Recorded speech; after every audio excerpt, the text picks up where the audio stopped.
Klik tombol berikut untuk mendapatkan update ilmu yang insya Allah bermanfaat.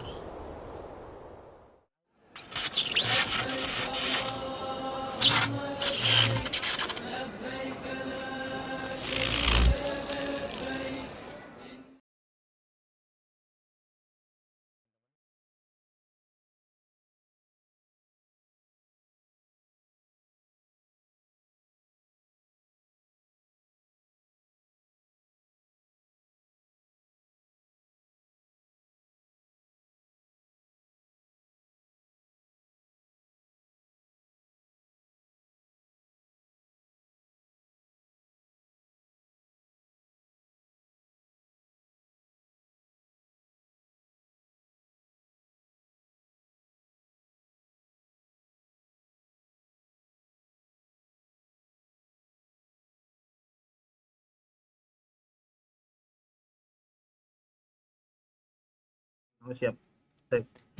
Pak Teguh, udah bisa siap on streaming Pakai Pak Zoom Teguh? mereka ini. Pakai Zoom. Insya Allah siap. Pak Baik. Abu Sapa. Abu Sapa tolong dinaikkan itunya partisipannya. Partisipannya dinaikkan. Belum masuk. Sudah 100. Oh, taib. Ya. Nanti saya buka dulu ya Pak Teguh. Atau saya tambah dulu deh. Masya Allah, ada satu laler ini yang ada di kamera, tahu. Ini yang gangguin kita terus.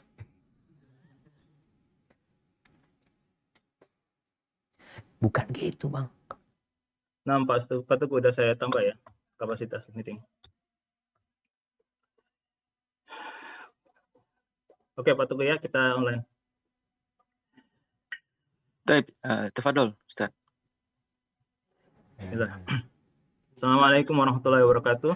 Waalaikumsalam warahmatullahi wabarakatuh. Innalhamdulillah nahmaduhu wa nasta'inuhu wa nastaghfiruh wa na'udzu billahi min syururi anfusina wa sayyiati a'malina. May yahdihillahu fala mudhillalah wa may yudlil fala hadiyalah. Asyhadu an la ilaha illallah wahdahu la syarikalah wa asyhadu anna Muhammadan abduhu wa rasuluh sallallahu alaihi wa ala alihi wa sahbihi wasallam. Terima kasih Bapak-bapak, Ibu-ibu yang sudah hadir di ruang meeting sisi damam pagi hari ini. Jazakallah khair, terutama khusus kepada Ustaz Sunnah Dr. Syafiq Irsaba Salama dan tim di belakang layar yang membantu. Barakallahu fikum. Insyaallah beliau akan menyampaikan ilmu yang sangat bermanfaat buat kita hari ini.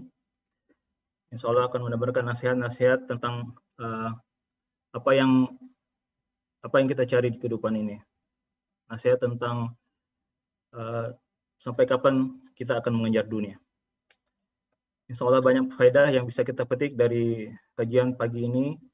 Mohon bapak-bapak, ibu-ibu untuk menyimak dengan tertib, membuat catatan bila perlu, dan tidak mengganggu peserta lain dengan menyalakan mic atau menyalakan video. Kami panitia akan mengontrol bila ada mic atau video yang terbuka secara sengaja atau tidak sengaja. Juga dengan di chat box bila ada percakapan yang tidak perlu akan kami kontrol. Mohon maaf untuk menjaga ketertiban, kami moderasi mic dan videonya. Insya Allah Ustadz akan menyampaikan materi selama 1 jam dan setelah nanti ada tanya jawab 30 menit. Silakan bapak-bapak, ibu-ibu yang ingin bertanya bisa mengajukan secara langsung dengan terlebih dahulu mengangkat tangan atau raise hand, atau juga bisa menyampaikan lewat tulisan di chat box. Nanti kami akan moderasi. Saya rasa itu aja bapak-bapak, ibu-ibu. Silakan Ustadz, tafadhol. Jazakumullah khairan. Assalamualaikum warahmatullahi wabarakatuh. Alhamdulillah, segala puji bagi Allah. Alladzi bi ni'matihi tatimmus shalihat. Yang karena nikmatnya kebaikan-kebaikan menjadi sempurna. Kadangkala masih ada yang merasa dia hebat, dia cerdas, dia pandai, dia pekerja keras, sehingga cita-cita yang dia raih adalah karena kehebatan dia. Dia lupa bahwa Allah lah yang memberikan segala-galanya. Kalau bukan karena Allah, kita siapa? Allahumma salli wa sallim wa zid wa barik wa an'im ala sayyidina wa maulana Muhammadin wa ala alihi wa ashabihi ajma'in. Ya Allah, semoga salawat dan salam senantiasa Engkau curahkan untuk hamba kekasih-Mu, untuk baginda Nabi kita Muhammad alaihi salatu wassalam, untuk keluarga beliau, untuk istri-istri beliau, untuk putra-putri beliau, dan untuk seluruh sahabat Nabi. Semoga Allah meridai kita bersama mereka. Amma ba'd, hibbati fillah, khususnya teman-teman yang ada di Damam dan sekitarnya ya. Ana punya kisah unik tatkala ana kajian di sana. Entah mungkin 13 tahun yang lalu, ana berangkat untuk kajian di Jubel kalau nggak salah. Akhirnya pulang dari Jubel, berangkat ke bandara, sampai bandara ketinggalan pesawat. Akhirnya pulang lagi waktu itu, tidur di rumahnya Ustadz Muhammad Alwi, hafizahullah ta'ala. Semoga teman-teman yang di sana selalu dijaga oleh Allah Azza wa Jal dan bisa istiqamah. Jamaah rahimakumullah, buat yang merantau, meninggalkan negerinya, menuju ke berbagai penjuru dunia. Tentunya setiap orang yang merantau memiliki ambisi dan cita-cita. Ada visi dan misi mereka. Kenapa mereka rela meninggalkan keluarga? Atau kalau keluarganya dibawa, kenapa dia rela meninggalkan negerinya? Meninggalkan kedua orang tuanya? Meninggalkan tanah kelahirannya? Pasti ada sesuatu yang kuat yang mendorong dia untuk melakukan itu. Misi dan visi seseorang itu menjadi sumber dari semua yang dilakukan oleh manusia. Terus kenapa teman-teman merantau? Untuk apa? Ada yang duniawi, untuk mencari dunia. Artinya pandangan dia dalam kehidupan ini untuk dunia aja. Dia bekerja, sebagian perantau itu berangkat untuk cari modal aja. Pulang, dapat modal, usaha. Ada yang cuma ingin punya rumah. Boleh aja. Ada yang duniawi untuk mencari akhirat. Iya, dia mau cari uang, benar. Kalau dikatakan kenapa engkau bekerja? Ya, butuh ongkos dalam kehidupan ini. Aku ingin berangkat umroh, aku ingin berangkat haji. Aku ingin bisa bangun masjid, bangun sekolahan. Ada keinginan-keinginan akhirat sebenarnya, tapi dia mau cari dunia untuk kepentingan akhirat dia. Ada juga yang menuntut ilmu, tapi untuk dunia juga. Merantau untuk menuntut ilmu untuk dunia. Namun ada yang menuntut ilmu juga, tapi untuk akhirat dia. Ahibati fillah, Rasulullah Sallallahu Alaihi Wasallam seringkali berdoa di majlis untuk para sahabat. Apa yang beliau pinta? Beliau mengatakan, Allahumma la taj'al musibatana fi dinina. Wa la taj'alid dunya akbara hammina wa la mablagha ilmina. Yang artinya, ya Allah, jangan engkau jadikan musibah kami dalam urusan agama. Jangan sampai. Kita kehilangan mobil, kehilangan rumah, kehilangan harta, insya Allah bisa dicari. Tapi antum kehilangan iman, kemana antum cari? Sebagian orang kehilangan sholat. Dulu sholat dia. Ketika semakin kaya, perlahan-lahan sholatnya ditinggalkan. Atau kalau nggak ditinggalkan, mulai telat. Yang dulu tepat waktu, yang dahulu selalu di soft pertama, sekarang di soft terakhir masbuk. Apa penyebabnya? Itu musibah dalam agama. Anak kita gagal dalam perkuliahan. Wajar. Yang penting dia nggak gagal dalam sholatnya. Tetap sholat dia. Tapi ada yang sukses. Mungkin menjadi orang terpandang. Tapi agamanya bahkan hilang kadang. Yang kedua beliau mengatakan wala taj'alid dunya akbar hammina. Jangan jadikan dunia itu tujuan dan ambisi terbesar kami ya Allah. Wala mablagha ilmina. Jangan jadikan dunia itu puncak dari ilmu kami. Yang dicari dunia. Berilmu pun untuk cari dunia. Duduk. Kalau sekarang semua ada di handphone. Coba kita lihat. Ada yang ketika pegang handphone, dia mau buka Quran. Ya Allah. Ada yang ketika pegang handphone, dia mau baca zikir-zikir.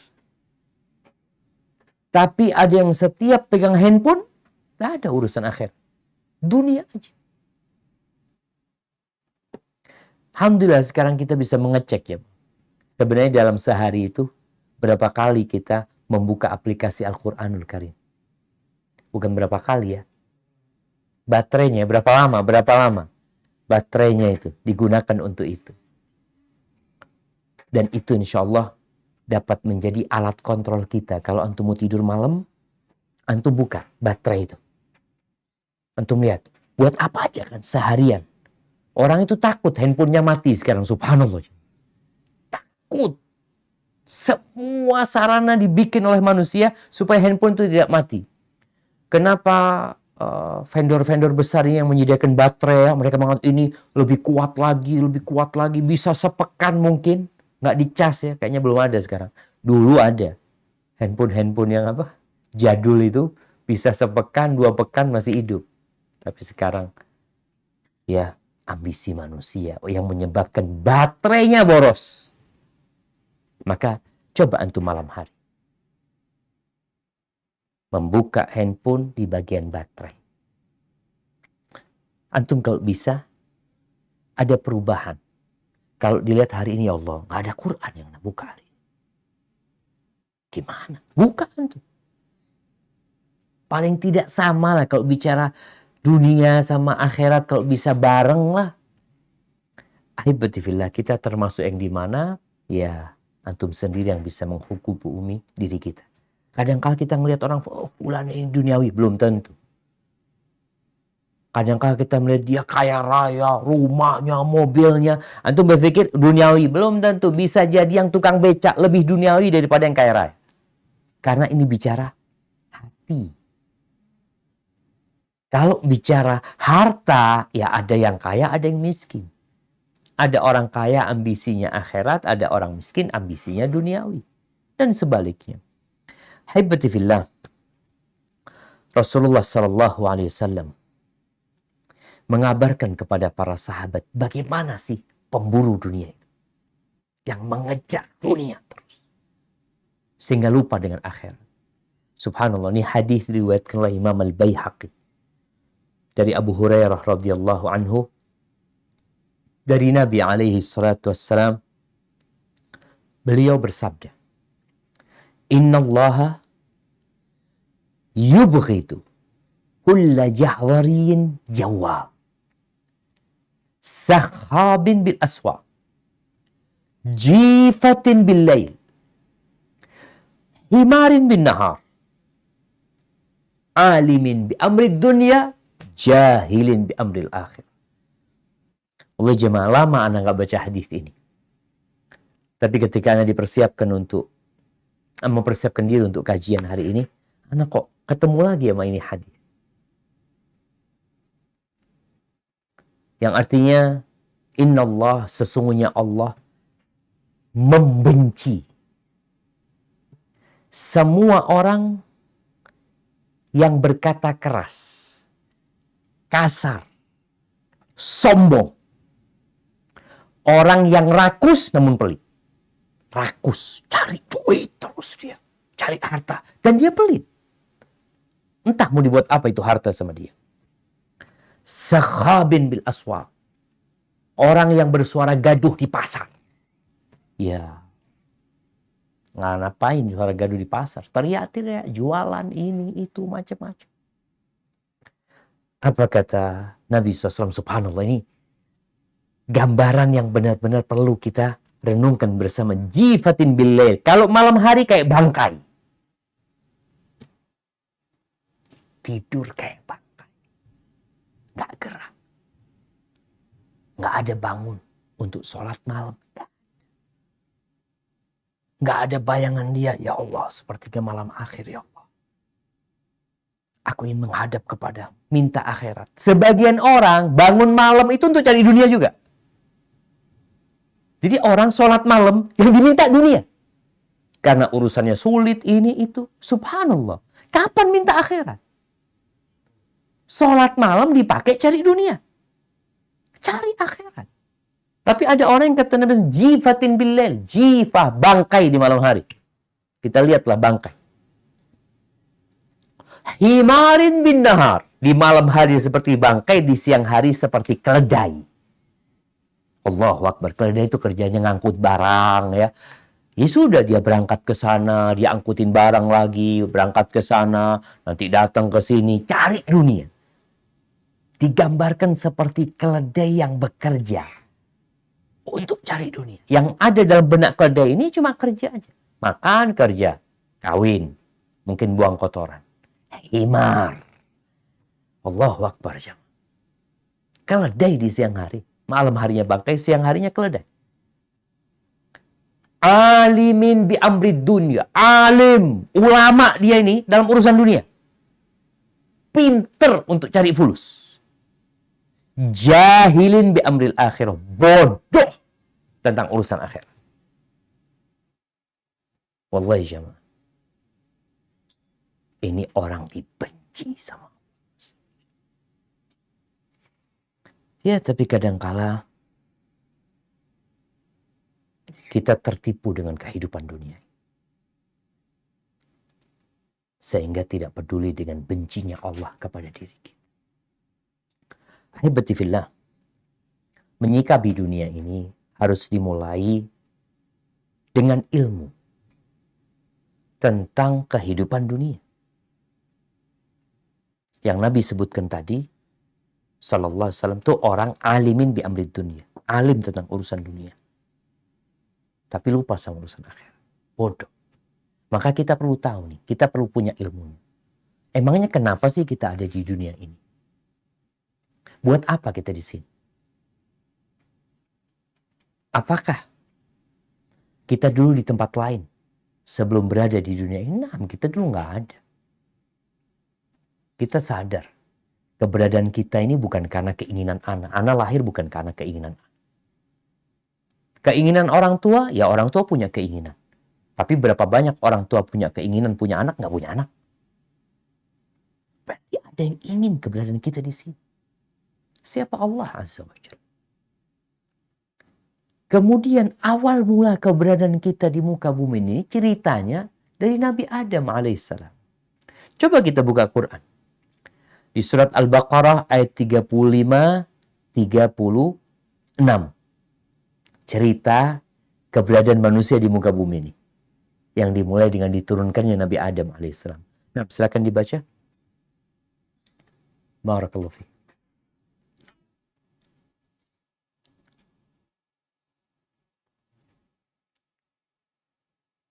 Silakan Cak Saifuddin. أعوذ بالله من الشيطان الرجيم وقلنا يا آدم اسكن أنت وزوجك الجنة وكلا منها رغدا حيث شئتما ولا تقربا هذه الشجرة فتكونا من الظالمين فأزلهما الشيطان عنها فأخرجهما مما كان فيه وقلنا اهبطوا بعضكم لبعض عدو ولكم في الأرض مستقر ومتاع إلى حين.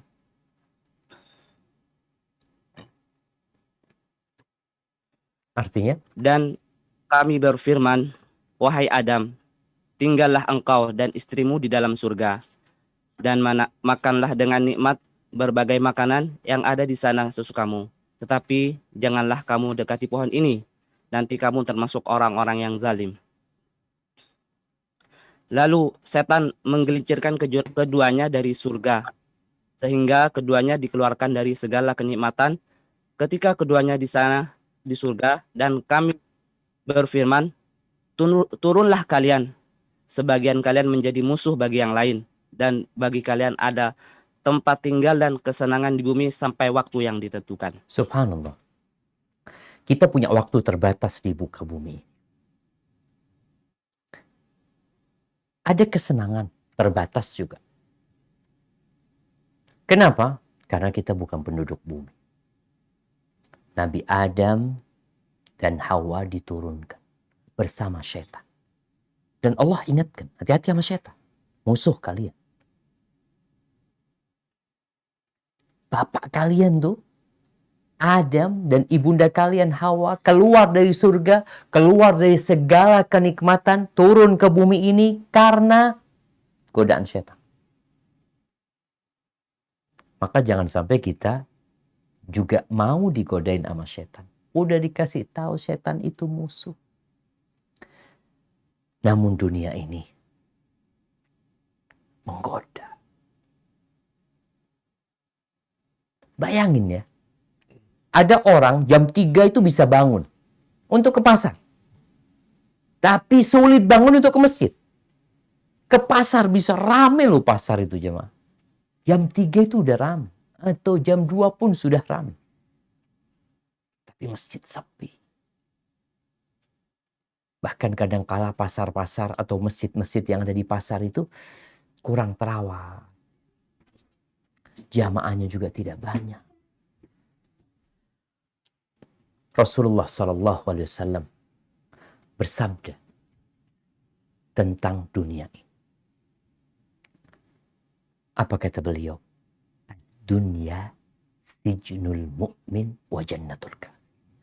Dunia ini penjara buat orang-orang yang beriman. Surga buat orang-orang kafir. Bayangin antum di penjara. Apakah antum bisa keluar semau antum? Apakah antum bisa makan semau antum? Apakah antum mau istirahat semau antum? Mau bermain semau antum? Enggak. Orang kalau di penjara itu ada aturannya. Ada jam bangun. Ada jam tidur. Ada jam makan. Ada tugas-tugas yang harus dikerjakan. Nggak bisa keluar semaunya. Terus kapan kita keluarnya? Ketika mati. Ajal menjemput kita. Kita keluar dari penjara dunia. Ada banyak aturan yang harus kita lakukan. Sholat 5 waktu. Bicara yang bekerja, ada aturan halal haram, nggak semaunya dia, yang penting dapat fulus lah. Pandangan mata kita diperintahkan untuk ditundukkan. Ini haram, itu haram, ini nggak boleh, itu nggak boleh. Iya, kita di penjara. Tapi kalau engkau orang kafir ya silahkan. Ini surga buat orang-orang kafir. Ahibati fillah. Di surat Fatir ayat 5 Allah Jalla Jalaluh mengingatkan manusia lagi agar sadar akan kehidupan dunia ini, agar nggak tertipu. Bayangin ya, kalau kita baca Quran itu nanti akan diingatkan urusan dunia lagi. Di surat Al-Baqarah ada, di surat Ali Imran ada, di surat selanjutnya, terus sampai surat-surat yang pendek.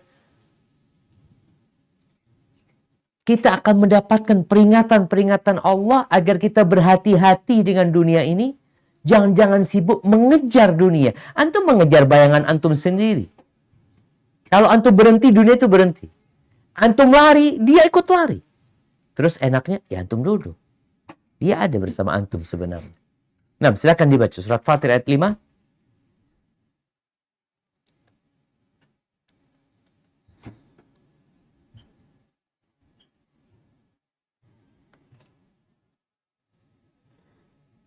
يا أيها الناس إن وعد الله حق فلا تغرنكم الحياة الدنيا ولا يغرنكم بالله الغرور. Wahai manusia, sungguh janji Allah benar. Maka janganlah kehidupan dunia memperdayakan kamu, dan janganlah setan yang pandai menipu memperdayakan kamu tentang Allah. Subhanallah. Ada dua godaan manusia. Yang pertama Allah sebutkan kehidupan dunia. Yang kedua setan. Jangan sampai dua hal ini, ketika setan ini menggunakan dunia untuk menggoda kita, sangat besar tipu dayanya. Sehingga kita melihat dunia ini indah. Rasul Shallallahu Alaihi Wasallam, beliau pernah bertanya kepada seorang sahabat yang bernama Dhahak ibn Sufyan al-Kilabi radhiyallahu anhu. Nabi mengatakan, ya Dhahak, ma ta'amuka? Wahai Dhahak, apa makananmu? Nih ada teman-teman di studio ini yang hari ini lagi bawa durian, yang kita mau makan durian hari ini. Coba, orang itu jauh-jauh cari durian, beli durian yang enak-enak ya. Ini Nabi bertanya kepada Dhahak, ya Dhahak, ma ta'amuka? Apa makananmu? Apa kata Dhahak? Al-lahm wal laban, ya Rasulullah, makananku ya daging sama susu. Susu yang enak, daging yang dibakar ya. Yang mungkin macam-macam lah, orang itu punya cara untuk memasak itu daging. Kalau kita masuk ke restoran, daging itu dibikin daging bakar, daging sup, daging goreng, daging macam-macam. Sepanjang jalanan kita melihat di Indonesia ini ayam bakar, bebek bakar, sate, apa. Banyak orang makan daging. Susu, minuman. Terus Nabi bertanya, sallallahu alaihi wasallam, "Tsumma yasiru ila madza?" Terus daging itu jadi apa? Susu itu jadi apa? Kita kan melihat dagingnya.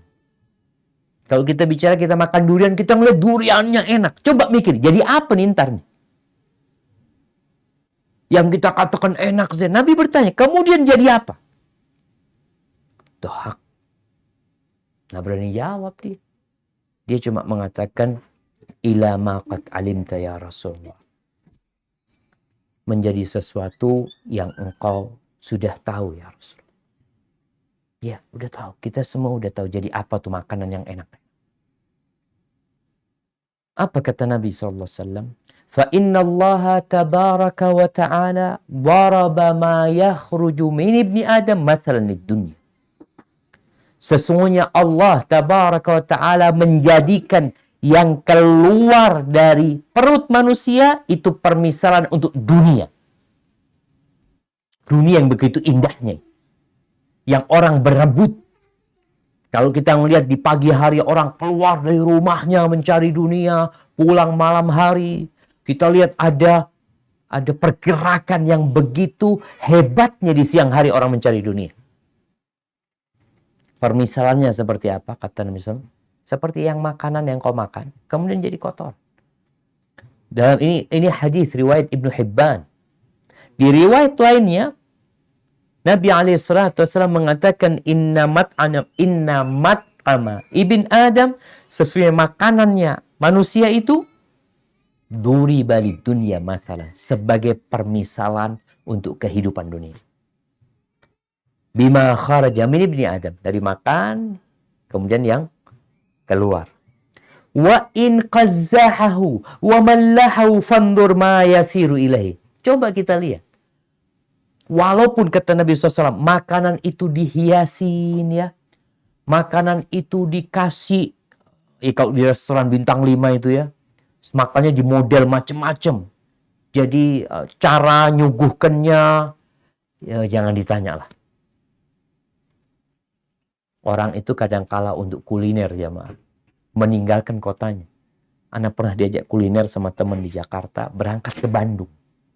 Cuma mau makan nasi goreng. Subhanallah. Antum jauh-jauh dari Jakarta cuma makan nasi goreng. Iya Ustaz, zain Ustaz. Astaghfirullahaladzim. Itu kehidupan dunia. Kira-kira tuh nasi goreng yang enak atau steak yang enak, jadi apa? Rumah yang antum bangun, usaha yang antum bikin, kelak akan jadi apa? Akan jadi debu yang berterbang. Akan hancur semua. Maka jangan tertipu dengan kehidupan dunia. Setiap antum makan, antum lihat ya, kadangkala orang, bagi kalau masuk restoran Padang di Indonesia, mungkin teman-teman di Damam nih, udah lama ya nggak ngelihat kalau kita masuk ke restoran Padang itu satu meja itu diisi full jamaah semuanya. Coba antum melihat itu, kira-kira jadi apa semuanya nanti ini? Ada. Subhanallah. Di surat Al-Ankabut ayat 64. Allah Azza wa Jalla menjelaskan dengan begitu dalamnya tentang kehidupan dunia. Kayak apa sih kehidupan dunia ini? Agar antum tidak terus ngejar dunia, lupa sama akhirat. Nah, silakan dibaca. Al-Ankabut ayat 64. وَمَا هَذِهِ الْحَيَاةُ الدُّنْيَا إِلَّا لَهْوٌ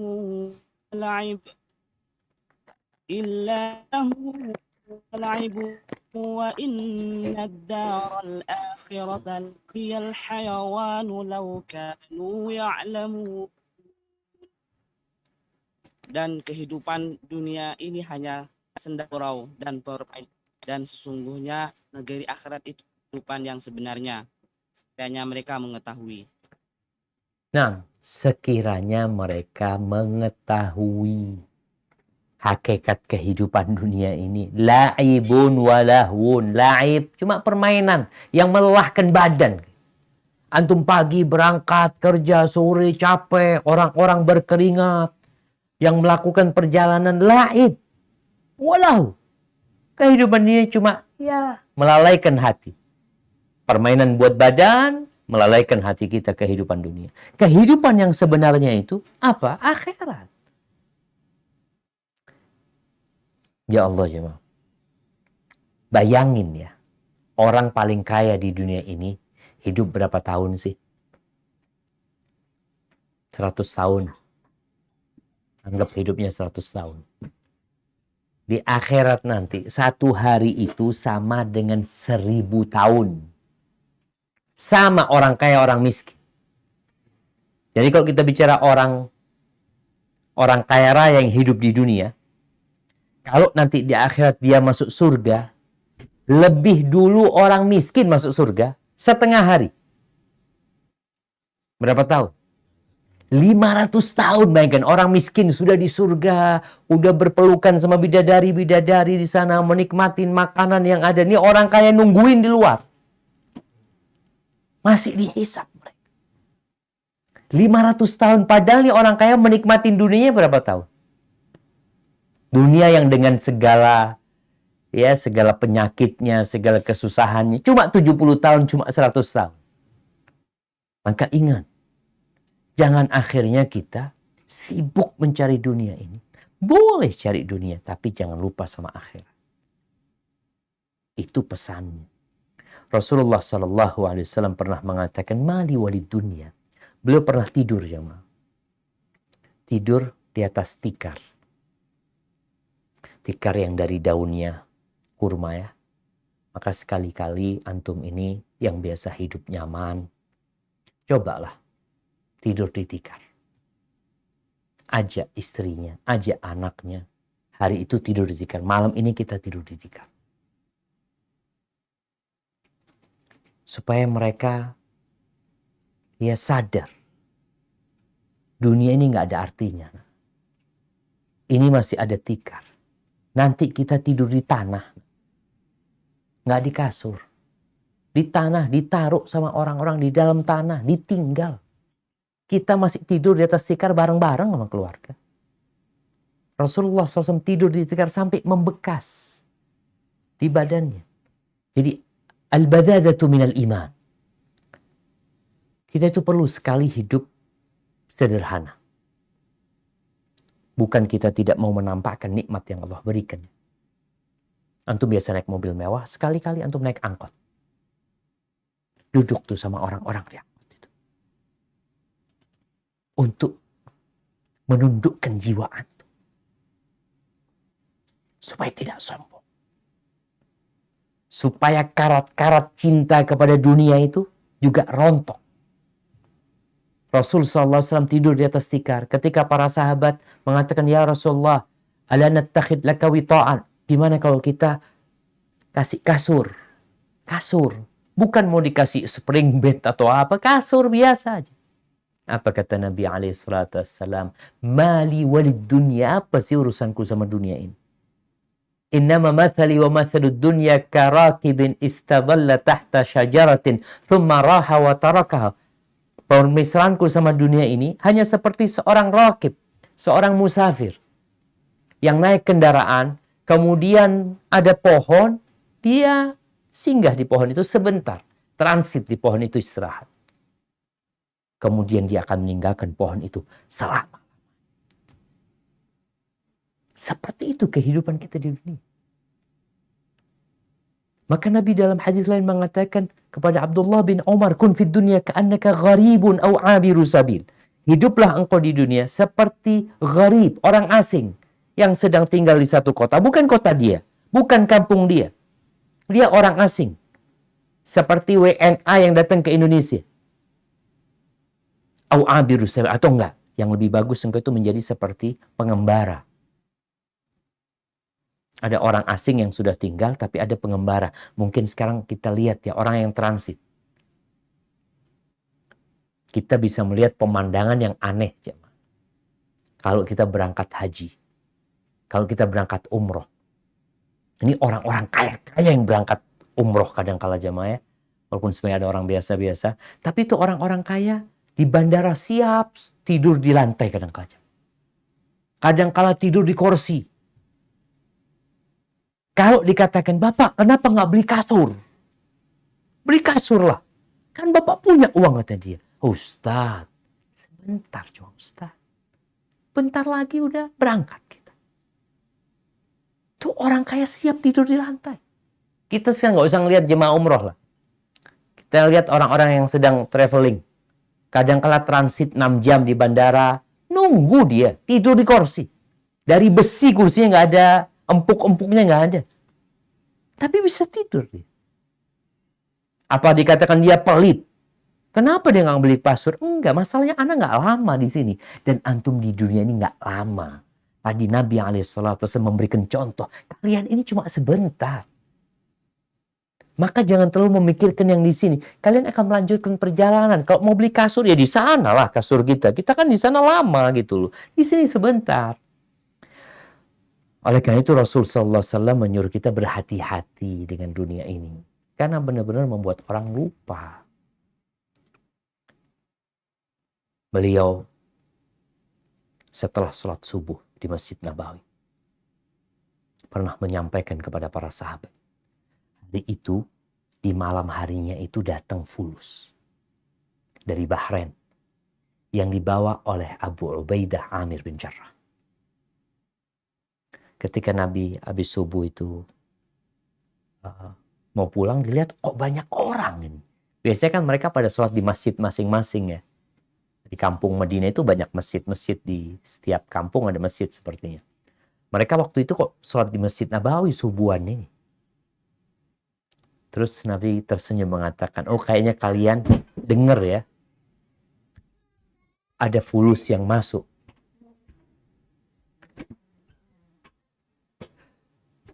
Subhanallah. Ada fulus yang datang ke kota Madinah. Maka akhirnya Rasulullah SAW mengatakan, wallahi mal faqr akhsha alaikum. Demi Allah, aku tidak takut kalian ditimpa kefakiran. Aku tidak takut kalian ditimpa kefakiran. Wa innama akhsha an tubsata alaikumud dunya. Yang aku takutkan dunia ini dibentangkan buat kalian. Itu yang ditakutkan. Nabi nggak takut dengan kefakiran menimpa umatnya, enggak. Karena yang ke depan ini dunia akan dibentangkan buat kalian. Apa yang terjadi kemudian? Fatanafasuha kama tanafasuha. Kemudian kalian akan bersaing, berlomba-lomba untuk mengumpulkannya sebagaimana orang-orang terdahulu bersaing dan mengumpulkannya. Artinya dunia ini sudah ada di masa sebelum kita. Bagaimana kaumnya Nabi Musa alaihissalam tatkala dibukakan dunia kepada mereka. Mereka bersaing mengumpulkannya. Kalian akan bersaing seperti mereka. Kemudian dunia ini akan menghancurkan kalian. Jadi yang Nabi takutkan ketika dunia dibentangkan seperti dibentangkan buat umat-umat sebelumnya. Lalu kalian bersaing, berlomba-lomba mengumpulkannya. Bukan akhirat yang dikumpulkan. Dunia. Sudah punya 5, kepingin 10. Udah punya 10, kepingin 20. Buat apa? Kalau buat akhirat, ahlan wa sahlan. Tapi enggak. Sekedar buat kesenangan tadi. Lahu yang melalaikan hatinya. Anak ingat di Jakarta ada kawan cerita. Ustaz, anak punya tetangga kata dia punya mobil 40. Ustaz. 40 mobilnya. Rumahnya besar. Ustaz. Jadi kalau malam hari itu mobilnya itu disentrong pakai lampuan. Lampu sentrong di halaman rumahnya. Itu orang cuma senang ngeliatin. Bukan dinaikin Ustaz. Cuma dilihatin. Mati akhirnya orang. Selesai. Ditinggal tuh mobil. Menghancurkan kalian. Laibun walahun. Permainan. Semuanya permainan. Kita akan tinggalin semuanya jamaah. Kalau menang, kalau kita lihat di dunia ada orang pemain bola, main bola, udah capek berkeringat. Menang satu. Tanya, dapat apa menang? Ya udah ada, sudah dapat fulus. Habis itu. Terus ya selesai udah. Karena ini kehidupan dunia. Yang ditakutkan Nabi hal itu. Hancur kita. Mengejar dunia. Lupa sama akhirat kita. Subhanallah. Rasulullah SAW berfirman. Tentang firman Allah. Idza zulzilatil ardu zilzalaha. Wa akhrajatil ardu athqalaha. Ketika bumi ini digoncangkan. Kita ngelihat ya bagaimana nggak ada harganya dunia ini. Ketika musibah menimpa. Ketika terjadi tsunami, mobil-mobil diangkut, rumah pun rusak, semua nyawa pun ngambang di mana-mana. Ketika terjadi banjir, saudara-saudara kita di Kalimantan ya, kita lihat semua rumah dipenuhin. Mobil nggak bisa naikin mobil itu. Kita ngelihat terjadi longsor. Jangan bicara mobilnya, rumahnya, orangnya, kulkasnya hilang semuanya. Itu dunia. Nanti bumi ini akan digoncangkan dengan goncangan yang dahsyat, hancur semua. Wa akhrajatil ardu athqalaha. Kemudian bumi itu akan memuntahkan isinya. Apa kata Nabi SAW? Taqi'ul ardu aflada kabidiyah. Bumi ini akan memuntahkan belahan-belahan hatinya. Akan dimuntahkan. Amthalal uswan minadh dhahab wal fiddah. Akan dimuntahkan. Emas itu seperti tiang-tiang. Kita ngelihat orang kalau ketemu emas satu kepel ya. Allahu Akbar. 1 kilo, 2 kilo jangan ditanya. Ini seperti tiang-tiang kata Nabi yang dimuntahkan. Lalu dibangkitkan orang-orang dari kubur. Melihat emas itu di mana-mana.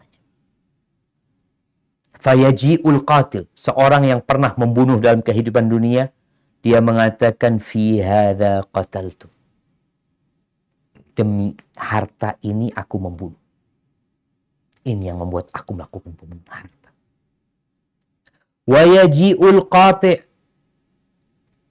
Seorang yang memutuskan rahimnya itu datang. Melihat emas itu berserakan. Berserakan di jalan-jalan dia mengatakan, ya Allah, dia memutuskan rahimnya. Karena ini aku memutuskan rahimku. Berapa banyak kakak beradik yang tidak bertegur sapa gara-gara warisan. Keponakan sama pamannya. Na'udzubillah. Dia ketika dibangkitkan melihat emas itu, karena ini aku memutuskan rahimku. Dia lebih baik nggak kenal sama keluarganya daripada keluarganya harus dapat bagian warisan. Karena dia kakak tertua, kadang-kala kan seperti itu. Kakak tertua dikasih harta, dia yang pegang, sehingga dia menguasai. Dia nggak peduli sama adik-adiknya. Ini biasanya, tapi nggak semuanya. Wayaji'us sariq. Yang membunuh, yang mencuri juga datang melihat itu. Wah, emas di mana-mana kata dia. Apa kata pencuri ini? Fi hadza quti'at yadi. Karena ini dulu tanganku dipotong. Thumma yada'unahu fala ya'khudhuna minhu syai'an. Kemudian mereka meninggalkan emas yang berserakan itu tanpa mengambil sedikit pun dari. Nggak ada gunanya buat mereka. Hadis ini diriwayatkan Imam Muslim. Maka menghadapi kehidupan dunia ini, Allah sudah memberikan kepada kita cara. Bukan berarti antum hidup miskin. Enggak. Silahkan antum jadi orang kaya. Tapi ambisinya akhirat. Di surat Al-Qasas ayat 77, Allah berfirman. Silakan dibaca.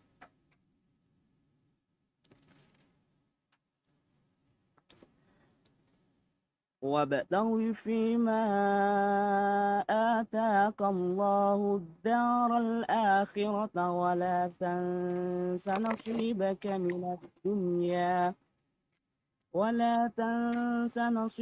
من الدنيا وأحسن كما أحسن الله إليك ولا تبغ الفساد في الأرض إن الله لا يحب المفسدين.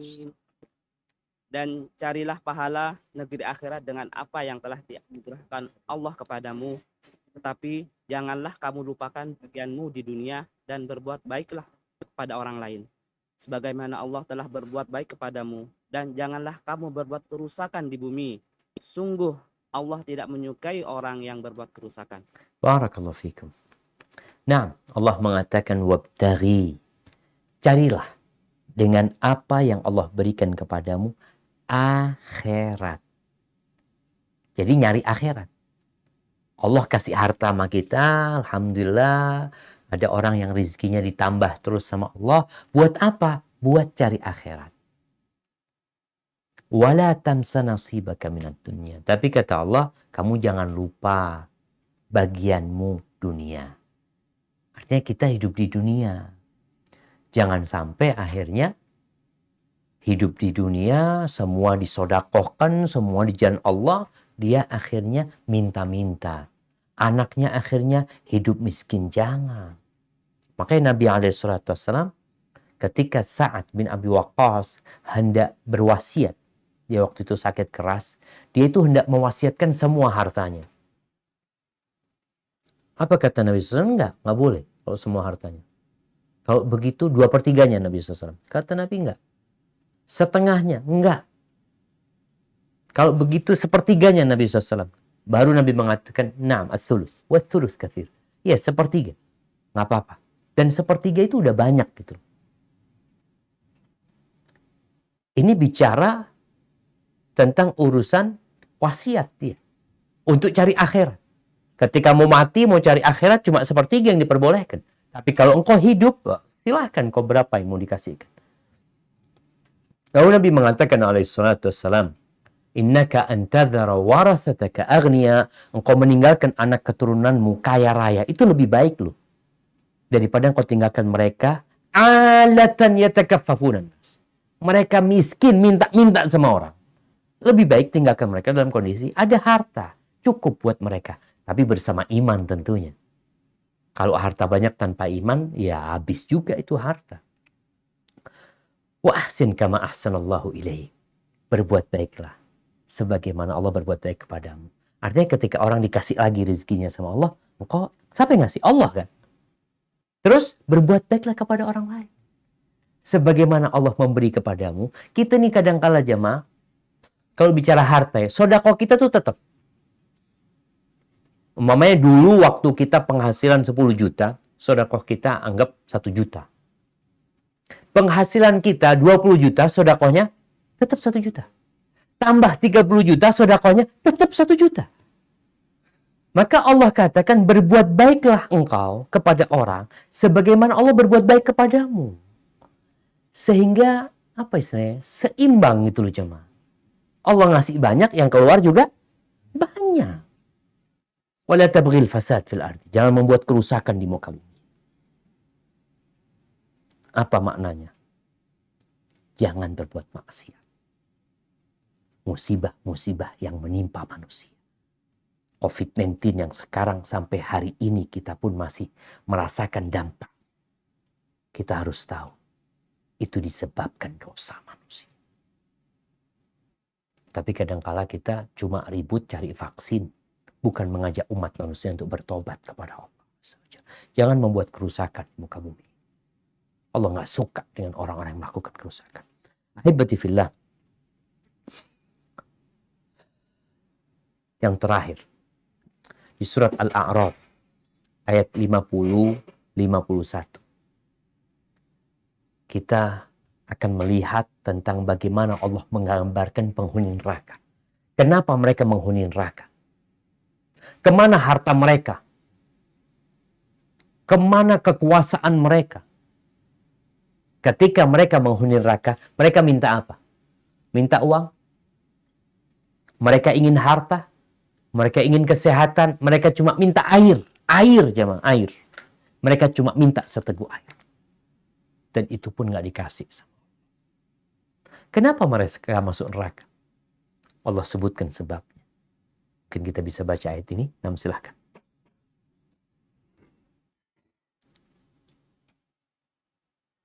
ونادى أصحاب النار أصحاب الجنة أن أفيضوا علينا من الماء أو مما رزقكم الله قالوا إن الله حرمنا على الكافرين. Para Ayat penghuni selanjutnya, ayat 51. الذين اتخذوا دينهم لهوا ولعبا وغرتهم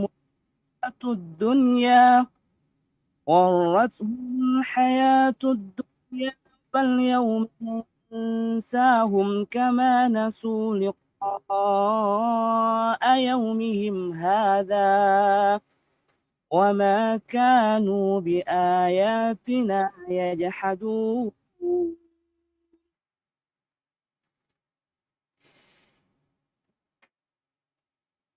Para penghuni neraka menyeru para penghuni surga, tuangkanlah sedikit air kepada kami atau rezeki apa saja yang telah dikaruniakan Allah kepadamu. Mereka menjawab, sungguh Allah telah mengharamkan keduanya bagi orang-orang kafir. Yaitu orang-orang yang menjadikan agamanya sebagai permainan dan senda gurau, dan mereka telah tertipu oleh kehidupan dunia. Maka pada hari ini, kiamat, kami melupakan mereka sebagaimana mereka dahulu melupakan pertemuan hari ini. Dan karena mereka mengingkari ayat-ayat kami. Subhanallah, barakallahu fiik. Ahibati fillah. Apa yang menyebabkan mereka masuk neraka? Mereka menjadikan agama mereka. Mereka tuh minta air nggak dikasih. Kenapa mereka masuk neraka? Mereka adalah orang-orang yang menjadikan agama itu bahan permainan. Bahan senda gurau. Kadangkala kita nih agama, oh kalau lagi ada pernikahan baru agama datang. Ada kematian agama datang. Di pasar nggak ada agama kita di sana. Di tempat kerja kita nggak ada agama kita. Tidak sedikit manusia yang seperti itu. Mereka menjadikan agama ya hanya untuk seremonial aja. Wa gharrathumul hayatud dunya, dan mereka tertipu dengan kehidupan dunia ini. Sebagian kita merasa agama ini mengekang, Ustaz. Agama ini membuat kita susah untuk bergerak. Akhirnya ditinggalkan tuh agama. Dan mereka sibuk mencari dunia. Maka kata Allah, "Falyawma nansahum." Hari ini kami melupakan mereka. Selesai. Nggak akan dikasih seteguk air pun. Haibati fillah. Khususnya teman-teman yang merantau nih. Yang ada di Dammam. Ya kira-kira kehidupan dunia itu atau hidup di dunia ini seperti antum hidup di Dammam. Antum di sana biasanya ya sekedarnya. Semuanya sekedarnya. Rumah ya sekedarnya. Antum beli rumah nggak bisa, Ustaz. Karena Anda bukan penduduk sini. Ya udah beli rumah di sana, Anda beli rumah di Indonesia. Antum lakukan itu. Antum beli rumah di surga Allah Azza wa Jalla. Antum beli istana di sana. Kalau di sini susah, tapi di sini gimana? Ya udah, bismillah, nggak lama lagi antum akan meninggalkan Dammam. Dan biasanya teman-teman yang merantau di Saudi ini, di Indonesia sudah mempersiapkan segala sesuatu. Kenapa? Supaya tatkala dia harus pulang, di negerinya semuanya sudah tersedia. Begitu pula dengan akhirat kita, usahakan antum meninggal dunia, antum sudah persiapkan semuanya untuk di sana. Hada wallahu a'lam bishawab. Itu yang bisa ana sampaikan pada kesempatan kali ini. Mungkin kita masuk ke sesi tanya jawab. Nah,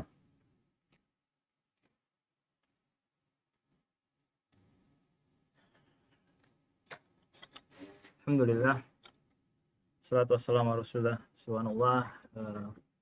Sangat menyejukkan nasihat-nasihat antum hari ini, Ustaz.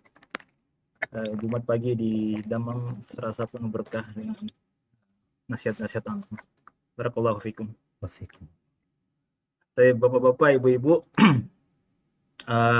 silakan seperti yang tadi disampaikan di pembukaan. Bila ada yang bertanya, silakan raise hand atau nanti bisa dibacakan melalui chat box. Ini ada pertanyaan dari Zubair, Abu kita Rashid kayaknya perlu taruh dari Dafran. silakan Silakan. speaker kan? Bro Rashid. Salon. Assalamualaikum warahmatullahi wabarakatuh. Kan dimatikan mic-nya. Nggak bisa. Waktu keluar bisa. Ana ada pertanyaan, Ustadz. Nah, Ana tafadhal. sekarang tinggal di Dammam, alhamdulillah bersama keluarga. Udah berapa tahun antum di sana?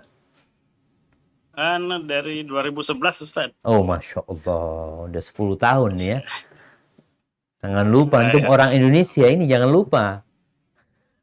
Nah, ini yang Ana mau tanyakan nih, Ustadz. Nah, Ana alhamdulillah anak-anak kan sekolah di sekolah Arab di sini nih, di Alhamdulillah. Saudi.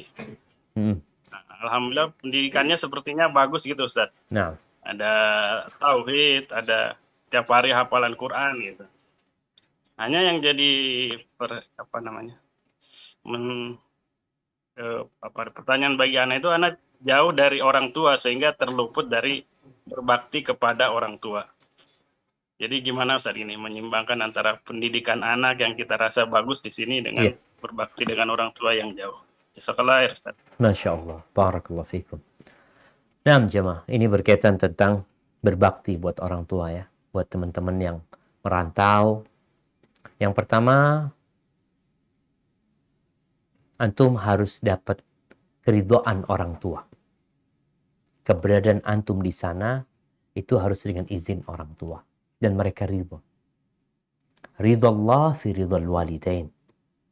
Keridhaan Allah bergantung dengan keridhaan kedua orang tua. Wa sukhtullah fi sukhtil walidain. Begitu pula murka Allah bergantung kepada murka kedua orang tua. Kalau orang tua antum menerima ridha antum berada di tempat sana, maka ahlan wa sahlan. Ini yang pertama. Berarti keberadaan antum udah boleh. Kenapa jemaah? Ini perlu ditekankan. Masih ingat cerita sahabat yang minta izin untuk jihad fisabilillah? Nggak boleh sama Nabi. Bukan mau cari dunia nih anaknya. Mau cari surga. Minta izin sama Nabi SAW. Ditanya, engkau dikasih izin nggak sama ibu? Enggak, katanya. Udah engkau pulang. Falzam rijlah fa innal jannata tham. Engkau tetap di kaki ibumu, berbakti sama ibumu di sana. Surga ada di sana gitu. Itu jihad, bukan mencari fulus. Maka tatkala antum dapat izin, berarti nggak apa-apa. Antum tetap di sana. Yang kedua, antum tetap harus pulang. Ketika punya rizki, bisa pulang jumpain orang tua, Terkadang kita ini duniawi juga. Maksudnya mau pulang, ya Allah Ustaz, biayanya besar banget Ustaz. Ahsan buat ini, buat itu ya. Daripada buat pulang hanya ketemu sama orang tua, kayaknya nggak ada manfaatnya. Subhanallah. Antum pulang dengan niatan berbakti, dengan niatan membahagiakan orang tua. Untuk melihat antum ada di depannya, itu pintu rizki. Antum jangan pikir pintu rizki itu ada di damam aja. Orang tua ini pintu rizki kita. Bukankah Nabi SAW yang mengatakan, Man ahabba an yubsata lahu fi rizki. Barang siapa yang ingin dilapangkan rizkinya. Wa yunsha'alahu fi athari. Ingin dipanjangkan umurnya. Ngapain? Kerja terus. Silaturahim. Dan rahim kita yang paling dekat, ibu kita, bapak kita. Kita keluar dari sana gitu. Maka kalau antum punya kesempatan untuk pulang dalam liburan, cuti, pulang. Anak-anak kan sudah sama antum lama.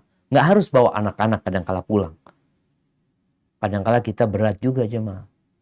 Aduh kesian anak-anak Ustaz kalau anak pulang sendirian. Ya Allah, antum pulang. Di sana ada kawan-kawan, insya Allah bisa titipin. Antum pulang jumpa sama orang tua. Ya sekedar mungkin ketemu orang cuma 2-3 hari. Antum mungkin Ustaz, biayanya 10 juta Ustaz pulang pergi. Masa cuma 3 hari? Nggak apa-apa. 1 hari pun untuk membahagiakan orang tua. Karena masih ingat ada seorang Ustaz, subhanallah ya. Dia tinggal di Jakarta. Ibunya di Bangil. Kadang-kala malam itu, malam hari uminya telepon. Ngomong sama anaknya. Nak, umi kok kangen ayah? Ya apa Mi, sehat semua ini itu, subhanallah. Ya sudah, cuma cerita kayak gitu. Subuh nih anak sudah ketuk pintu rumah ibunya. Dia sudah ketuk. Artinya dia berusaha, walaupun sebentar ketemu ibu. Mungkin sejam, 2 jam setelah itu pamit lagi. Yang penting ngobatin kangen.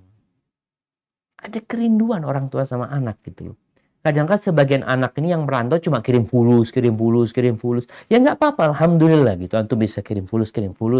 Itu termasuk kebaktian kepada orang tua. Tapi juga antum perlu untuk sekedar jumpa dia. Ini sebuah kebaktian anak kepada orang tuanya yang kadang-kala kita lupa dengan kesibukan kita cari dunia ini. Mungkin seperti itu sambil terus didoakan orang tuanya.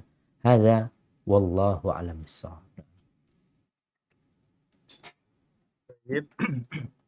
Berikutnya saya bacakan pertanyaan dari chatbox dari Pak Radian Adi Nugraha di Damam. Barakallahu fiikum Ustaz dan panitia. Mohon nasihatnya buat mereka yang bekerja jauh meninggalkan keluarga untuk beberapa waktu. Sementara ada hak-hak istri dan anak yang tidak bisa dipenuhi karena jarak yang memisahkan.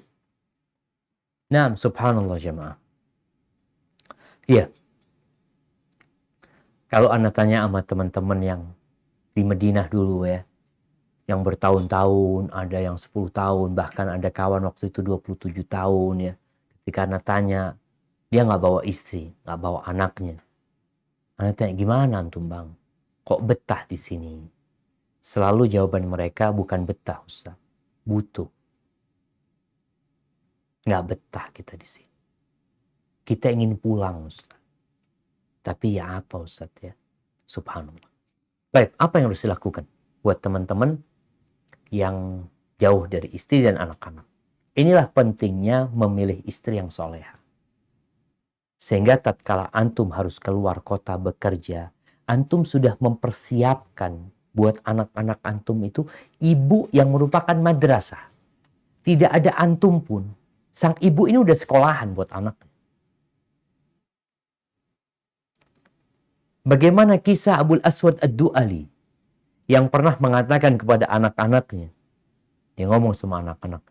Ahsantu ilaikum kibaran wa sigharan wa qabla an tulad. Wahai anak-anakku, bapak nih udah berbuat baik sama kalian ketika kalian kecil, ketika kalian dewasa, dan ketika kalian belum lahir. Belum lahir. Anaknya bingung ya, bapak gimana? Kita belum lahir. Kalau kita kecil, kita dewasa, kita merasakan kebaikan bapak. Tapi kita belum lahir, bapak udah berbuat baik sama kita. Nah, ikhtartu lakum umman la tu'ayyaruna biha. Aku pilihkan buat kalian seorang ibu yang kalian tidak dicela. Jadi kalau antum kerja keluar kota, tapi antum sudah persiapkan istri yang soleha, sehingga sendirian pun itu istri akan mendidik anak dengan baik. Kalau memang antum harus keluar kota tadi. Tapi sebagian kita, istrinya belum soleha. Dia keluar kota. Akhirnya anaknya habis. Karena sang ibu nggak dikontrol sama suami. Kadangkala ada perempuan yang sholatnya harus diingatkan. Sekarang nggak ada suaminya. Cari fulus. Siapa yang mengingatkan istri antum untuk sholat ketika antum tidak ada? Siapa kira-kira yang ngajak anak antum sholat? Kalau ibunya saja telat-telat sholat. Maka ini bermasalah. Antum harus pulang kalau kayak gitu. Jangan akhirnya ketika antum mencari dunia, hilang akhirat antum di rumah. Yakni anak-anak nggak sholat, nggak benar semua. Istri juga na'udzubillah kadang-kadang nggak benar. Maka yang nasihat ana, kalau memang antum sudah pilih ibu yang soleh, insya Allah aman.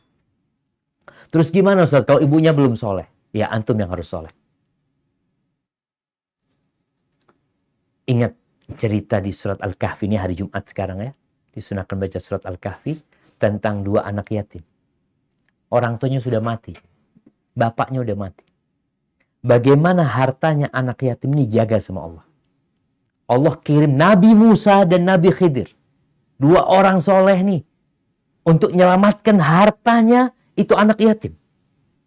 Karena mau roboh bangunannya dibetulin sama Khadir dan Nabi Musa alaihi wassalam. Apa cerita Khadir setelah kejadian itu, setelah selesai urusan dengan Nabi Musa, dia cerita bahwasanya wa kana abuhuma sholihah.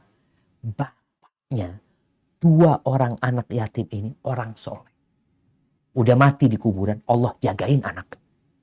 Kalau antum orang soleh, antum mau berada di Dammam, antum berada di mana, insya Allah Allah jagain anak antum. Ini untuk teman-teman yang di luar negeri.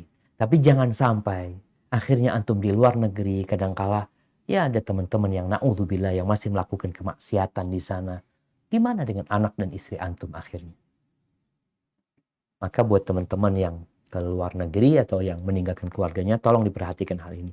Kemudian sekarang alhamdulillah ada sarana yang dengannya kita bisa tetap mendidik istri dan anak kita. Jarak jauh. Sekarang nih kajian ini pun antum di Dammam, ana di Jember sih. Berarti kan masih bisa dilakukan. Sehingga tatkala antum, kita lihat sekarang anak-anak yang lagi sekolah di rumah ya, itu tahfidz Quran sama gurunya. Gurunya di mana? Di pondok gurunya. Anak punya anak itu subhanallah. Sore ya tasmi sama gurunya, dia setoran sama gurunya. Sekolah itu bisa gitu. Jadi antum tetap bisa mendidik mereka. Walaupun ada perbedaan waktu kayak sekarang, tetap antum bisa. Yuk nak, tasmi sama abah. Umpamanya surat Al-Fajr. Sudah tasmi. Subhanallah jemaah. Semua dimudahkan sekarang. Jadi insya Allah ini sebuah teknologi yang dapat dimanfaatkan buat teman-teman yang merantau ini. Agar keberadaan antum di luar negeri tetap dirasa hadir oleh anak-anaknya. Karena ada yang orang tuanya satu rumah. Bapaknya di rumah. Tapi anak-anak gak merasakan kehadiran bapaknya. Ada bapaknya bersama mereka. Di mana? Di kamar. Ngapain? Lagi main handphone. Makanya sampai istri pernah tanya, ya Ustaz, kita punya suami ini al-hadirul ghaib, kata dia. Hadir tapi ghaib, Ustaz. Ya sama aja. Lebih baik antum yang di sana, yang di luar negeri, tapi antum peduli sama keluarga dan anak-anak antum. Hadza wallahu a'lam bissawab. Nah, Baik, Ustaz. Berikutnya pertanyaan dari, ya, saya ambil dari yang bertanya langsung. Silakan dari Fitria, tampaknya dari Jubail, Saudi. Silakan dibuka mic-nya, Fitria.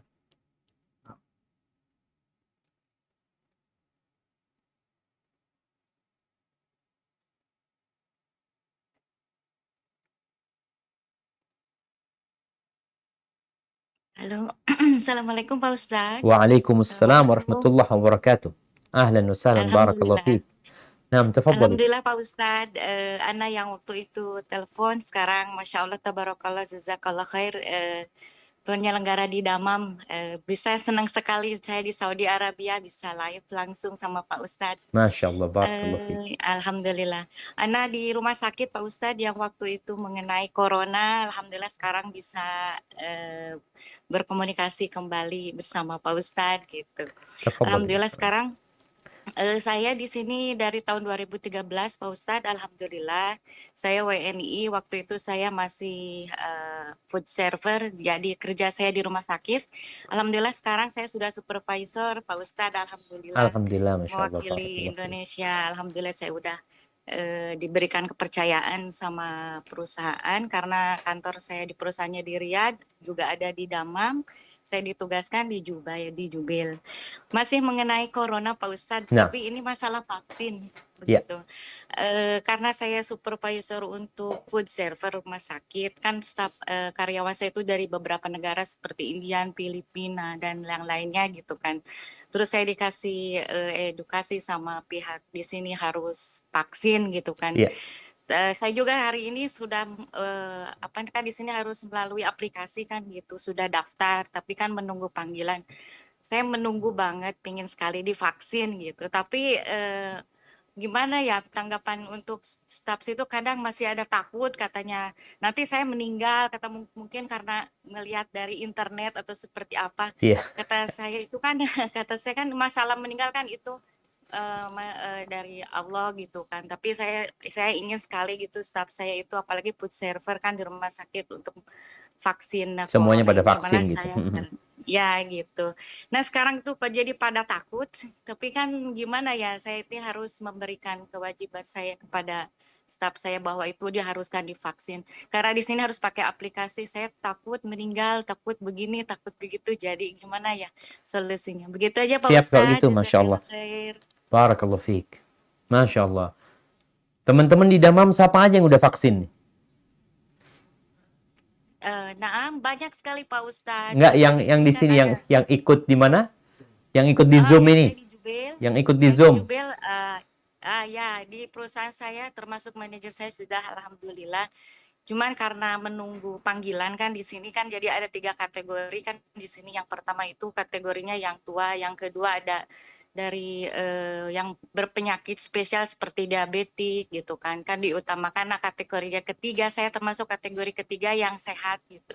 Siap, Jadi siap. menunggu kalau gitu. panggilan ya. Nah, Masya Allah, Jadi barakallahu fiikum. pertanyaannya ya gitu, bagaimana caranya supaya yang lainnya gitu paham. Tapi alhamdulillah gitu. Mungkin masih takut gitu Pak Ustadz. Siap. Nah, Jazakallah khair. wa iyyaki, barakallahu fiik. Nah, jemaah, bicara vaksin ini kan memang dunia ini sedang berkabung. Sedang bingung menghadapi COVID-19.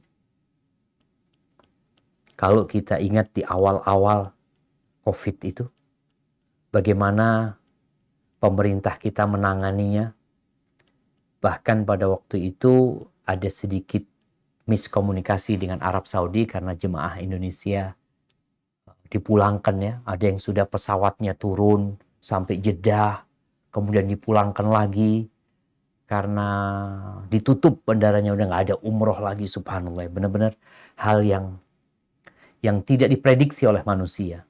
Di awal-awal juga kita tahu kayaknya COVID-19 ini tidak menyerang orang Melayu gitu dia. Kemudian dulu ada namanya apa lagi? Empon-empon. empon-empon, macam-macam orang membuat segala sesuatu. Pokoknya semua obat-obatan, semua herbal yang ada kategorinya anti COVID, menyembuhkan dari COVID, itu laris semuanya. Tapi ternyata enggak juga. Ya, orang mungkin hanya menjaga imunitas.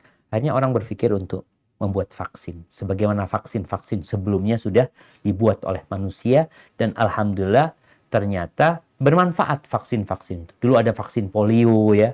Kemudian ada vaksin mungkin, apa yang terkenal dulu penyakit-penyakit itu? Cacar. Ya, anak-anak itu divaksin cacar, vaksin polio. Kita waktu SD itu, Masya Allah, anak ingat di kelas itu pada kabur ke sana kemari. Karena kita didatengin sama tukang suntik gitu loh.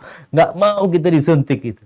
Ya kita nggak paham vaksin apa. Cuma ada yang takut sama jarum aja anak-anak pada waktu itu. Terus sekarang kemudian muncul Corona, COVID-19 ini.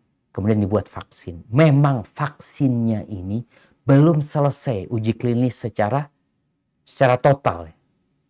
Karena kalau membaca dari ucapan para ahli, sebenarnya vaksin itu dibuat waktunya cukup lama gitu loh. Nggak bisa buru-buru.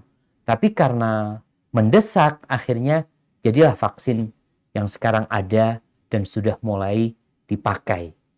Alhamdulillah kalau kita bicara efektivitasnya, apa istilahnya itu? Efikasinya apa? Iya. Efikasi ya. Jadi efikasinya yang di Indonesia mungkin cuma 67% ya, ada di daerah lain yang sampai 80%. Karena memang masih percobaan juga sebenarnya gitu. Sehingga kalau bicara apakah kita divaksin, ya bismillah ketika pemerintah kita memang memerintahkan untuk vaksin tersebut. Dan alhamdulillah lebih banyak yang sembuh daripada yang sakit. Kalau bicara 67% umpamanya, berarti lebih banyak yang sembuh daripada yang 33 yang mungkin nggak sembuh, mungkin mati juga gitu loh. Tapi masih ada harapan gitu loh. Masih ada harapan. Dan ini salah satu bentuk berobat kita sebenarnya. Jadi insya Allah buat teman-teman, bismillah lah. Ketika memang ada yang gagal, kita tahu tidak vaksin pun kita mati, vaksin pun kita mati. Jadi vaksin ini salah satu upaya ikhtiar kita sebenarnya. Dulu Anda ingat urusan masker ya, yang ada perempuan di Surabaya yang di pasar, yang dia marah-marah disuruh pakai masker. Saya ini tidak pakai masker, mati pakai masker, sesek juga. Jadi dia itu merasa ya apa sudah. Tapi insya Allah vaksin ini termasuk salah satu upaya. Kalau memang dikatakan efikasinya sudah bagus, tadi 67%, ya belum 100%, belum 80%, belum 90%. Karena ada vaksin, Anda baru saja baca, vaksin itu yang di tempat lain 80%, di Afrika 60% cuma. Supaya kita tahu, Allah yang menciptakan ini COVID. Kita seharusnya kembali kepada Allah SWT, bukan hanya sibuk pakai vaksin. Silakan untuk pakai vaksin. Tapi tetap kita berdoa tiap hari, meminta kepada Allah. Baca Bismillahilladzi la yadurru ma'asmihi syai'un fil ardi wa la fis sama' wa huwas sami'ul alim. Jadi ketika mau vaksin juga baca, nggak apa-apa baca doa itu dengan nama Allah yang tidak membahayakan dengan namanya segala sesuatu yang di langit dan di bumi. Semoga antum dan yang lainnya dikasih kesembuhan sama Allah SWT. Hadza wallahu a'lam bissawab. Nah, saya kembali ke chat box. Ada pertanyaan dari Ibu Metia Habibun di Damam. Assalamualaikum warahmatullahi wabarakatuh. Waalaikumsalam warahmatullahi wabarakatuh. Tolong beri nasihat bagi saya yang khawatir kalau sewaktu-waktu harus meninggalkan Saudi. Mengingat keimanan saya yang sering turun naik. Apalagi mungkin di Indonesia lebih banyak cobaan. Bolehkah saya berharap tinggal selamanya di Saudi atau meninggal dunia dalam ketaatan di Saudi? Jazakumullah khair. Masya Allah. Tunggu, itu ibu yang bertanya bang? Nggak punya keluarga? Setahu anak punya keluarga di sini. Di Indonesia? Bersama keluarga. Nah, di sini. Oh, dia di sini bersama keluarganya. Nah, barakallahu fiik jemaah. Ya, ana dulu hidup di Madinah selama 15 tahun. Bersama keluarga, ya hampir 10 tahun lah. Ana juga mikir dah, gimana ya kalau hidup di Indonesia nantinya. Ana sampaikan kepada istri Ana, mungkin di Saudi tenang-tenang aja. Betul, kita tenang-tenang aja karena kerjanya cuma ke kampus. Nanti akhir bulan dapat fulus, makan, hidup, ngajarin anak-anak, berangkat sekolah. Jadi benar-benar kehidupan yang Masya Allah lah. Tapi Ana sampaikan kepada istri Ana, waktu itu banyak tawaran buat kerja di Saudi. Jadi pembawa acara di radio, macam-macam lah. Kerjaan yang fulusnya Masya Allah sebenarnya. Ana sampaikan kepada istri Ana, di sini bukan tempat berjuang. Bukan tempat berjuang. Kalau Ana memang belajar ilmu untuk diajarkan di Indonesia, ya bismillah kita hadapi. Kemudian kalau bicara fitnah yang terjadi, pahala itu Allah berikan sesuai dengan kadar ujian yang kita terima. Nggak sama lah orang yang hidup di negeri, yang siangnya panjang, puasanya dia 16 jam umpamanya. Dengan orang yang puasanya 13 jam, pahalanya nggak sama. Orang hidup di daerah yang tidak ada fitnah, bukan berarti kita cari fitnah, enggak. Kita nggak boleh, kita berusaha untuk menjauhi dari fitnah. Agar kita menyelamatkan diri kita. Kalau kiranya yang ibu sampaikan tadi, yang bertanya tadi, anak kayaknya lebih aman di sini, Ustaz. Untuk keimanan anak, untuk ketakwaan anak-anak anak. Apakah boleh anak tinggal di sini terus berharap kepada Allah? Boleh-boleh aja memohon kepada Allah Subhanahu wa taala. Tapi kalau kita bicara anak-anak kita, umpamanya tadi anak-anak yang mungkin sekolah agama, yang belajar ilmu agama di sana, belajar tauhid, hafal Al-Qur'anul Karim, kalau kemudian tetap di Saudi hanya menjadi seorang pekerja. Terus kapan anak itu berdakwah, mengajak orang lain kepada Allah Subhanahu wa taala? Maka hendaklah kita istikharah, minta pilihan sama Allah Subhanahu wa taala. Karena kita tuh nggak tahu mana yang lebih baik buat kita. Dalam pandangan kita lebih baik di sini nih, lebih enak di sini. Tapi bisa jadi lebih enak di Indonesia. Walaupun perjuangannya lebih dahsyat tentunya jamaah. Sehingga perlu mempersiapkan keimanan. Anak-anak juga perlu dipersiapkan keimanannya. Ketika mereka balik ke Indonesia, ya Anda rasakan lah. Di Saudi kita kemana-mana semuanya pakai pakaian yang syar'i. Sampai Indonesia, ya Allah, ada perempuan dari sungai pakai anduk keluar di jalan. Ya Allah, Anda ngomong, ini gak pernah kelihatan kayak gini di Arab Saudi. Itu jadi cobaan tersendiri ya. Itu jadi fitnah. Tapi minta tolong sama Allah SWT. Ketika harus pulang ke Indonesia, minta tolong sama Allah. Selalu berdoa. Allahumma a'inni ala dzikrika wa syukrika wa husni ibadatik. Hadza wallahu a'lam bissawab. Baik Ustaz, ini mungkin pertanyaan terakhir. Masya Allah. Saya ambil Barakallahu dari fikum. yang bertanya langsung. Silakan Pak Sundoro Abu Mihdad. Assalamualaikum Ustaz. Waalaikumsalam warahmatullahi wabarakatuh. Ahlan wa sahlan Abu Miqdad. Masya Allah. Jazakallah khairan atas ilmu dan nasihatnya yang Wa iyyakum sudah diberikan. Saya jamaah ICC Damam dari Sidoarjo Ustaz. Oh Masya Allah. Kayaknya udah lama tuh nggak pulang ke Sidoarjo. Kok nggak ngeliat gambarnya antum mana?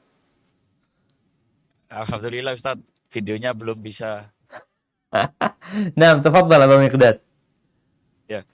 Udah Sebenarnya berapa tahun antum di pertanyaannya, sana? Alhamdulillah sebentar lagi tahun.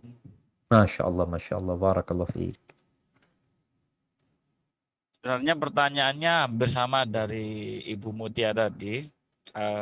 Bagaimana cara memantapkan hati yang kadang masih khawatir kalau nanti pulang ke tanah air, rezeki yang sudah kita terima tidak sebesar di Saudi Ustaz. Oh Masya Allah. Padahal berkali-kali di dalam hati kita dan pikiran sudah kita tanamkan sikap tawakal kepada Allah. Apakah ini termasuk sikap yang mencintai dunia? Masya Allah. Mohon nasihatnya Ustaz. Tunggu, apa sama dengan pertanyaan Bu Mutia tadi? Ana takut jawaban Ana salah yang ke Bu Mutia tadi. Ana pikir berkaitan dengan fitnah agama ya. Yang ketika pulang ke Indonesia Ya dengan kondisi yang ada, takut keimanan itu jadi turun nantinya.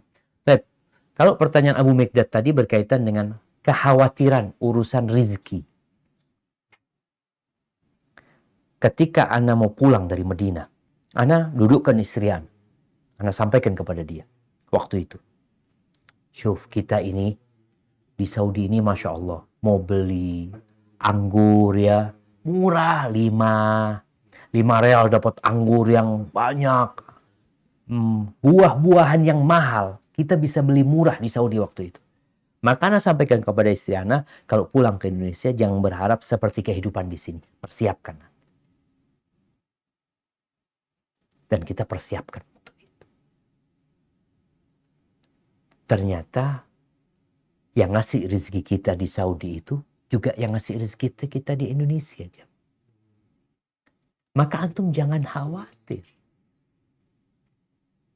Jadi ketika bicara rizki, innallaha huwar razzaq dzul quwwatil matin.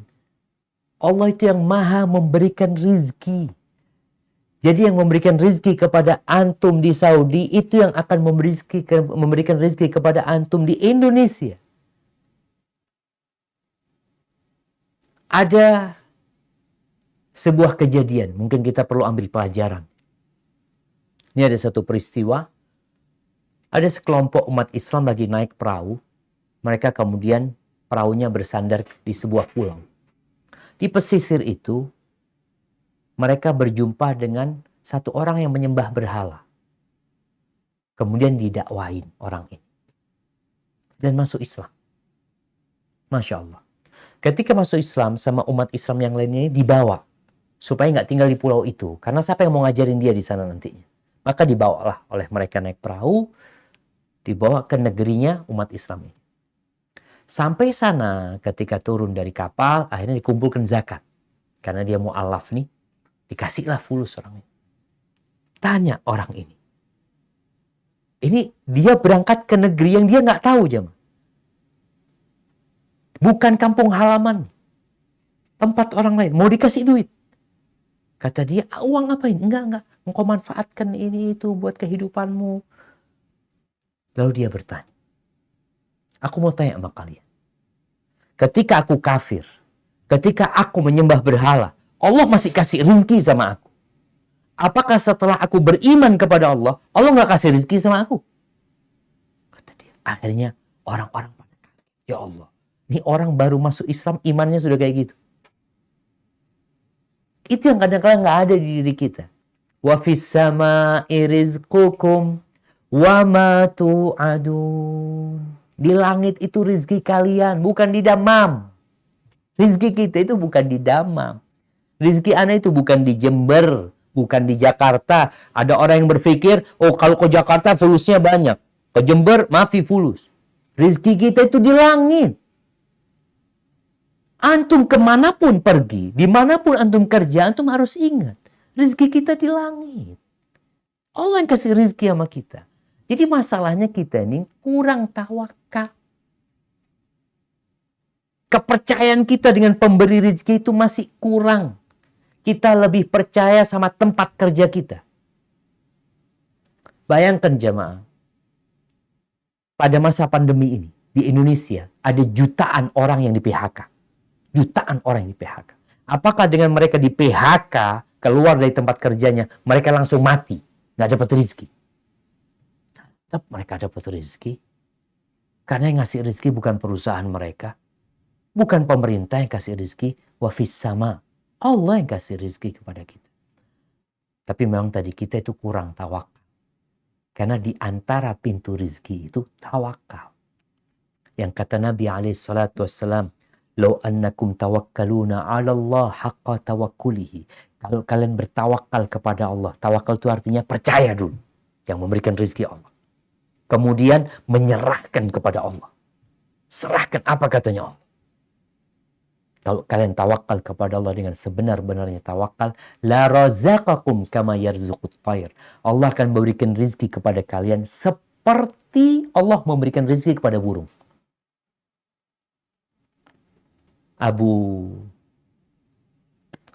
Siapa yang tanya tadi? Subhanallah. Abu Mikdad. Aku Megdan, antum lihat burung itu. Nggak punya tabungan. Kalau antum merasa punya tabungan. Antum udah punya lah uang mungkin di mana? Di Sidoarjo mungkin ada usaha atau ada tabungan atau punya tanah. Burung ini nggak punya kulkas. Nggak pernah burung itu cari makanan buat hari esok. Nggak pernah. Pernah ngelihat antum burung malam-malam di sarangnya, loh ternyata punya kulkas burung ini. Simpen, nggak ada. Kita manusia nyimpen makan banyak-banyak. Tapi kalau kalian bertawakal, dengan sebenar-benarnya tawakal, Allah akan kasih rezeki kepada kalian. Seperti Allah memberikan rezeki kepada burung. Pagi hari lapar dia, kosong perutnya. Pulang kenyang. Apa kita nggak yakin? Bismillah, antum pulang ke Indonesia, lapar, insya Allah mati kenyang. Allah sudah menetapkan rezeki kita 50.000 tahun sebelum penciptaan langit dan bumi ini. Sebelum ada Indonesia, sebelum ada Arab Saudi, rezeki kita itu sudah dicatat. Kita ini cuma nunggu datangnya rezeki dengan cara berusaha, berikhtiar, dan insya Allah yang penting tidak ambisi duniawi, hidup kita akan tenang insya Allah. Hada wallahu alam bisawab, itu yang bisa Anda sampaikan pada kesempatan kali ini. Kurang lebihnya Anda mohon maaf. Barakallahu fikum. Mungkin Anda kembalikan ke pembawa acara. Jazakumullah khairan. Barakallahu fikum. Jazakallah khair. Barakallahu fikum, Ustaz. Saya rasa sudah 1,5 jam kita bersama di ruang meeting ini. Mohon maaf, banyak pertanyaan mungkin tidak sempat kami sampaikan kepada Ustadz karena keterbatasan waktu. Ana mewakili ICC Damam dan jamaah yang hadir mengucapkan jazakumullah khairan katsiran untuk Ustazuna Dr. Syafiq Sabah Salama. Semoga menjadi pahala yang tidak terputus buat antum atas ilmu yang antum berikan kepada kami di Jumat penuh berkah ini. Juga barakallahu fikum buat semua jamaah. Semoga kita bisa menarik faidah atas apa yang Ustadz sampaikan. Saya kira itu dulu. Kita cukupkan dengan doa kafaratul majelis. Subhanakallahumma wa bihamdika asyhadu an la ilaha illa anta wa astaghfiruka wa atubu ilaik.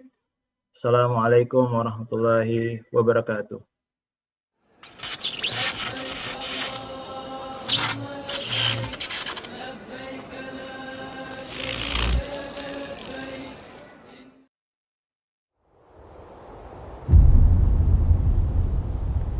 Klik tombol berikut untuk mendapatkan update ilmu yang insya Allah bermanfaat.